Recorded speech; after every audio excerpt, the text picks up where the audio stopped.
ትግላችንን እንግዲህ ሙኒትና ሀቢባ ስብርብር አድርገው ጥለውታል። የተከካና ያልተከካውን መለየት አልቻለም። ትናንትና ሙኒት በሰጠችው መግለጫ እንግዲህ በተጋቡ በ60 ዓመታቸው በ6000 ሪያል አሰርታ ድንግልናው ተመልሶ ትናንትና ማታ ያው ድንግልናውን ሱሪያኔው በሰላም እንዲወሰድላት ስለነገረችን ይሄ ጦርነት ግን የትም አያደርሰንም። በቃ በዚህ ደረጃ ሴቱ መንጥቋል ማለት ነው። በቃ መላው ሰራዊታችን ይሄ ትግል የእርስ በርስ ጦርነት ነው። በእንደዚህ አይነት ደረጃ በ6000 ድርሃም ከተመለሰ የተከካና ያልተከካው መለየት አልቻልንም። የእርስ በርስ ጦርነት ስለሆነ መላ ሰራዊታችን ወደ ቤት ተመለሱ ነው የምለው። ይሄ ነገር ምንም በቃ የሚቻል አይደለም። መንጥቀዋል ሙኒት እንዲያለ በ60 ዓመት ከተመለሰ ይሄ ነገርም በዚህ ተመለሰ። ዛሬ አስከክታ ነገ ታሰራችሁ። ይሄ በቃ ታጥቦ ጭቃ ስለሆነ ትግሉ አይሰማ ያለም ጉር ሰማን ዘንድሮ አላ ሸሪት ደረግ ማለት ደሞ ሴቶች ድንግልና ይመለሳ ማድረሽ ያችሁ ትጃጃላችሁ አሉ። መጀመሪያ ድንግልና ምን ማለት እንደሆነ ላስረዳችሁ ሸር አድርጉት። ድንግልና ወንድ ልጅ ድንግልና ይፈልገው ለምን ይመስልሻል? የተለየ ዲያቦ መሰለሽ ነው ይገምጠዋል ወንም የተለየ ጣዕም ኑሮ መሰለሽ እንዴ? ልቡ ጥቅ ስለሚል ነው ታኔ ውጭ ነክቷት አያቅም ስለሚል እንጂ እኮ አግንባሩ ለጥፈት አይዞርም እንጂ ድንግል ሲባል የሆነ ምን እንዲመሳሽ ክብር እኮ ነው። በቃ ልቡ እንዲሞላ ታኔ ውጭ ወንድ ነክቷት አያቅም ስለሚል ብቻ እንጂ ሌላ የተለየ ነገር ኑሮ ታዲያ ደሞ ይመለሳል እንዴ? ኦኬ እንዴት አይመለስ? ቁስል ሲሰፋ ላያችሁም እንዴ? ስለዚህ እናንተንም ተሰፉት ወስደው አንድ ሀጋ ሸሪዓል ተቀብለው እንዴት ያው እኮ ነው ቁስል ሲሰፋ ታችሁ አታቁም። የተማረ ሰው ደደም አይመስለኝም። ቆይ ለካ እንደ ተማረ ደደም የለም ወላሂ። እኔ እኮ ማደንዘዣውን ባገኝ እኔ ራሱ የምሰራው ነገር ነው። ምክንያቱም ቁስል መስፋን ሌላ እንዲያልነካሽ ማረጋገጫ ብቻ። ድንግልና በሰርጀሪ እየተመለሰ ነው አሉ። አይባለውና ቢናገባና ቢናገኝ ኦሪጂናል መሆኑንና የሰርጀሪ መሆኑን በምንድን ነው የሚለየው? በምንድን ነው የሚለየው? ሻውን ደግሞ የጸጉሩ የሁማኒየሩ አንሷችሁ አሁን በዚህ መጣችሁ እሱ መልበቃ ብሏችሁ ምን ጉድ! እንግዲህ ወንዶች ዛሬ ራሳቸውን እያወሩ ነው። ይሄ ነገር እንደቀላል አይደለም። በነገራችን ላይ ለአዲስ ለሚያገባ ሰው በተለይ ድንግል አገኛለሁ ብሎ ለሚያገባ ሰው በጣም ከባድ ነው። 6000 ሪያል እና 6000 ነው እንግዲህ ይሰፋል እየተባለ ያለው ነው። ወሬው ጨምላቃ ነው፣ ግን እንደ ቀልድ የምናየው ነገር ቁም ነገር ሆኖ እየመጣ ነው። ይሄ ነገር ድንግልና ማለት ሲጀመር ምንድነው? ለሴት ልጅ ክብር ነው እኮ ግዴታ። እሱ ደም ስላየ አይደለም። ምንድነው እንዴ ወቃቢ ያረጋችሁት እዛ? የብሬ ነው። እንደ ቀላል የሚታይ ነገር አይደለም። ይሄ ቴክኖሎጂ እያመጣ ያለው ነገር ማለት ነው በጣም ከባድ ነው።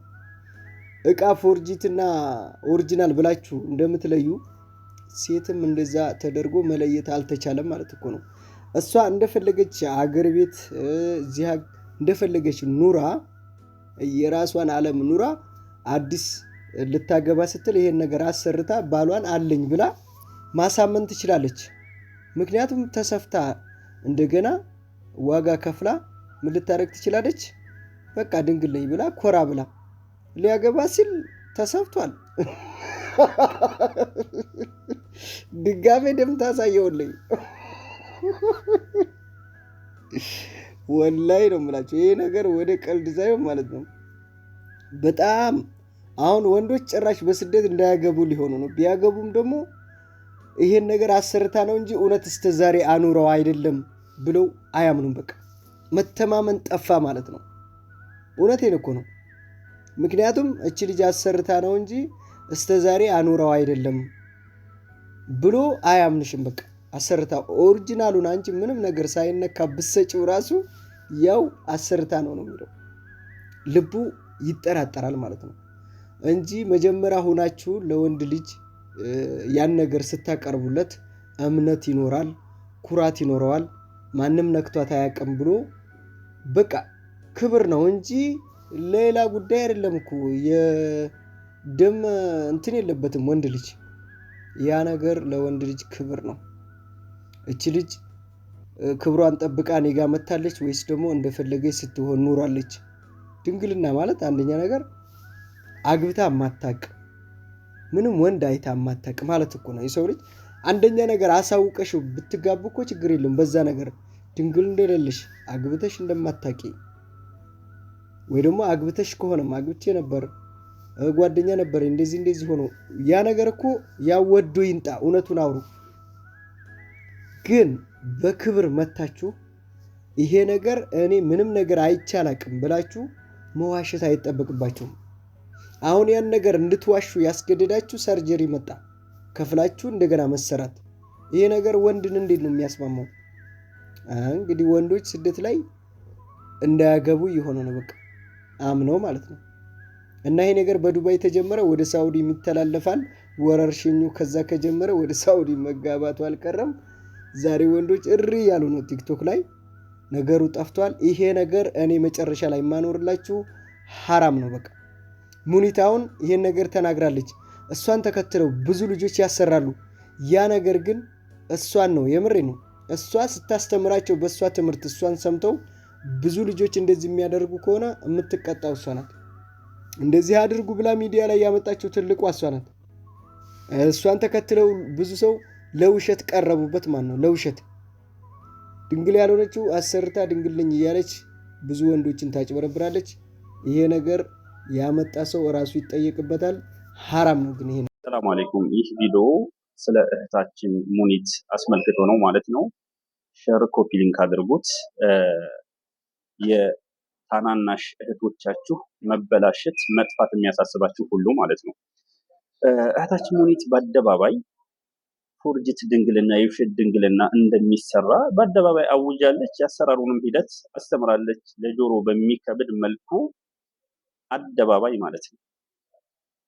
ምናልባት ጠራሃ ባለመልበሷም ሂውማን ሄር በማድረጓ በዛም እየተተቸች ነበር። ግን ከዚህኛው አንፃር ያንኛው ቀላል ነው ያስበላል። ምክንያቱም ያንኛው ጠራሃ አለመልበሷም ሆነ ሂውማን ሄር ማድረጓ ማንም የሚያውቀው ወንጀል ነው። ምናልባት ከተወበተች አላህ ይምራታል። አጠቃላይ ሁሉንም ወንጀሏን አላህ ትክክለኛ ተውበት ይወፍቃት። ይህንኛው ግን የድንግልናው በጣም ከዛ የከበደ ነው። እንዴት ካላችሁን ረሱል ሰለላሁ ዐለይሂ ወሰለም ምን ብለዋል?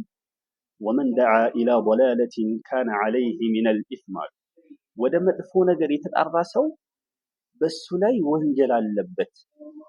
ሚስሉ አሳሚ መን ተቢዐሁ፣ ያን እሱ ወደ መጥፎ የተጣራበትን ጥሪ ተከትለው ወንጀል የሰሩትን ሰዎች አምሳያ ወንጀል አለበት። ላ የንቁሱ ዛሊከ ሚን አሳሚሂም ሸይአ፣ ይህ ደግሞ እሱ ይሄ የተጣራው ሰውዬ ወንጀል መካፈሉ ከነዛኞቹ ወንጀል ላይ ምንም ሳይቀነስ። ስለዚህ አንቺን ተከትሎ የውሸት ድንግልና እያሰሩ ባሎቻቸውን በሚሸውዱ ሴቶች ልክ ትጠይቂያለሽ፣ በእያንዳንዷ ሴት ማለት ነው። ምናልባት እንደ ሀበሻ ይሄ ነገር የተለመደም አይደለም። ብዙ ሴቶችም ብዙ ሰው አያውቀውም ነበር። አንቺ ነሽ አሁን አደባባይ ወጥተሽ ያስተማርሻቸው ማለት ነው። በአረቦች አለ ሰምተናል፣ ግን እንደ ሀበሻ ሰምተን አናውቅም ነበር። አንቺ ይሄን ወንጀል በአደባባይ አስተማርሻቸው ማለት ነው። እያንዳንዷ ሴት ወላሂ ብለው ምለው ባሎቻችንን ድንግል ነን ብለው የሚሸውዱ ሴቶች አቅሙ ካላቸው ይሄን ነገር የማያሰሩበት ምንም አይነት መንገድ የለም ማለት ነው። አቅሙ ካላቸው ማለት ነው። በነዛ ሴቶች ልክ ባሰሩ ሴቶች ልክ ከወንጀላቸው ከነሱ ላይ ሳይጎድል ሳይቀነስ አንቺ ትካፈያለሽ ማለት ነው። ይሄን ያሉት ረሱል ሰለላሁ ዐለይሂ ወሰለም ናቸው። ሐዲሱም ሷሂህ የሆነ ሐዲስ ነው ማለት ነው።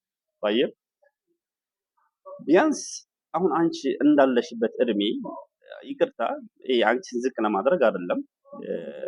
ሴቶች ያው የእድሜ ጉዳይ ሲነሳ ትንሽ ቅር ሊላችሁ ይችላል። ሐቂቃ እኔ ሐሳቤ ያ አይደለም።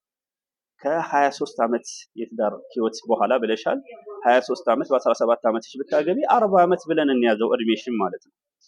ረሱል ሰለላሁ ዐለይሂ ወሰለም የኔ ኡመት የሚኖሩት ከ60 እስከ 70 በዚህ መካከል ነው ብለዋል። ከ60 እስከ 70 ይሄ ድንገታዊ አደጋ የሚሞተውን በወጣትነቱ የሚሞተውን ትተን በቃ ከዚህ እድሜ ከ60 እስከ 70 ያለውን እድሜ የሚያልፉት አንዳንዶች ናቸው ብለዋል።